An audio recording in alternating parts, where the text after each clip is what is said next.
ನಮಸ್ಕಾರ.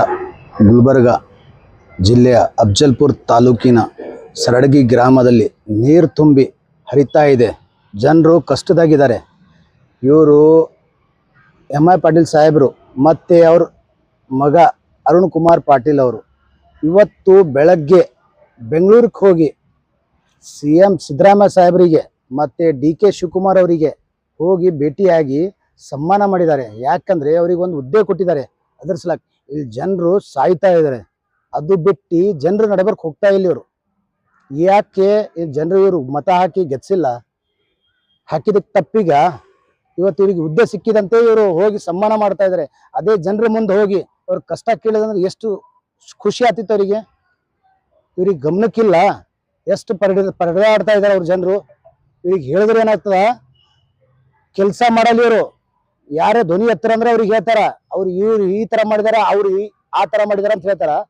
ತಾವ್ ಕೆಲ್ಸಕ್ಕೆ ಕೊಟ್ಟಿದ್ದಾರೆ, ಜನರು ಒಂದು ಪೊಸಿಷನ್ ಇಂದ ಕೊಟ್ಟಿದ್ದಾರೆ, ಅದಕ್ಕೆ ಮಾಡ್ರಿ. ಮೊದಲ ಒಂದು ಇದು ಕೊಟ್ಟಿದ್ದಾರೆ, ನಿಮ್ಗೆ ಬೆಂಬಲ ಕೊಟ್ಟು ಗೆದ್ದಿಸಿ ಎಲ್ಲ ಮಾಡಿದ್ದಾರೆ.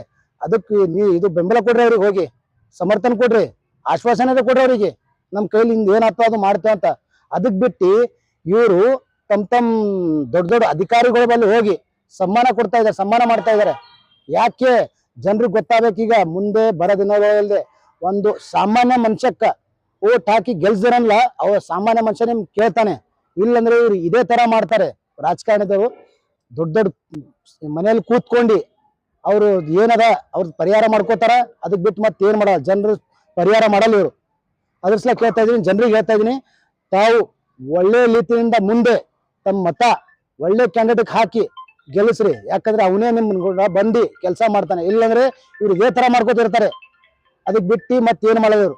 ಇಷ್ಟೇ ಹೇಳ್ತಾ ಇದೀನಿ, ದಯಮಾಡಿ ತಮ್ಮ ಓಟಿಗೆ ಮತ್ ಬರೋ ದಿನಗಳಿಂದ ಯೂಸ್ ಮಾಡ್ಕೋರಿ. ಯೂಸ್ ಮಾಡ್ಕೊಂಡಿಲ್ಲಲ್ಲ, ಇವ್ರು ಇದೇ ತರ ಮಾಡಿ ತಮ್ಮ ಪೊಸಿಷನ್ ಸಲಕ್ಕ ಇವ್ರು ಅದೇ ಮಾಡ್ಕೊತ ಕೂಡ್ತಾರ. ಕೆಲಸ ಮಾಡಲ್ಲ ಇವರು. ನೇರವಾಗಿ ರೋಡಿ ಇಳಿದು ಕೆಲಸ ಮಾಡ್ತಾರಲ್ಲ, ಅದೇ MLA ಕ್ಯಾಂಡಿಡೇಟ್, ಅದೇ ಜನಪರ ಲೀಡರ್ ಅಂತ ಹೇಳ್ತೀನಿ.